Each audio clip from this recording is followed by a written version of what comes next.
காயணும். பேசுனதெல்லாம் வரும் பத்தியா? பேசு இரு போட ஊற்று சரி டிஷ்ஷு பேர் சொல்லு.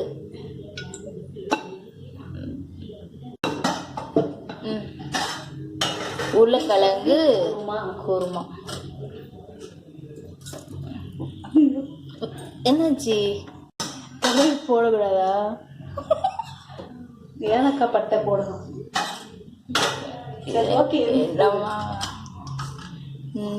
Okay okay okay. நீ அதை எடிட் பண்ணி தானே போடுவேன்? இல்லை இது அப்படியே தான் வரும். சரி ஏலக்காய் பட்டை போட்டுட்டு தேங்காய் கூட பச்சை மிளகா, சோம்பு, அப்புறம் கொத்தமல்லி தான். சரி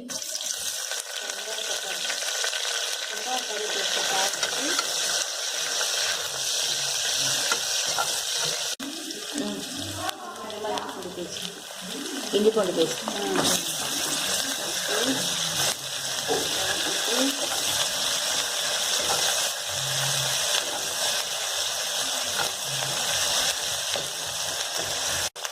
போடு.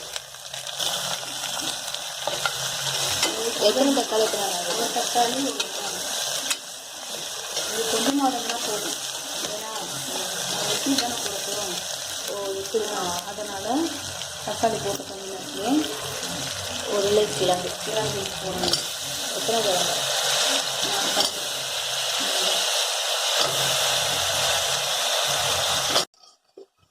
மஞ்சள் கொஞ்சமாக, கரம் மசாலா கொஞ்சமாக, உப்பு, சால்ட்டு. கீழே போட்டியா இல்லையா? இங்கேருந்து பார்க்க கீழே போட மாதிரி.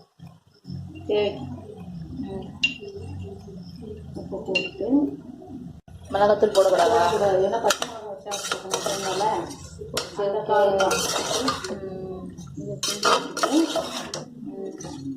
தேங்காயில் என்ன விசாரிச்சா? பச்சை மிளகா, கொத்தமல்லி, சோம்பு, அவ்வளோதான். காரத்துக்கு ஏற்ற மாதிரி பச்சை மிளகா வச்சுக்கணும். சரி இப்போ இது வதக்கியாச்சா? வதக்கியாச்சு. இப்போ என்ன செய்யணும்? தேங்காய் ஊற்றணும். அரைச்ச தேங்காவை அதில் போடணும்.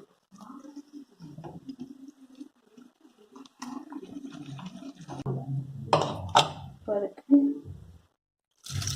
தேவைக்கேற்ற தண்ணி மிக்ஸ் பண்ணிவிட்டு சத்தமாக பேசணும். மிக்ஸ் பண்ணிவிட்டு விசில் போடணும். தேவைக்கேற்ற தண்ணி சேர்க்கணும். சேர்த்துட்டு தான்.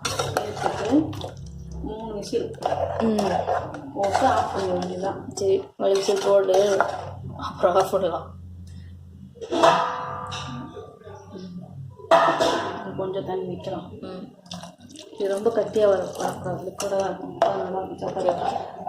ஓகே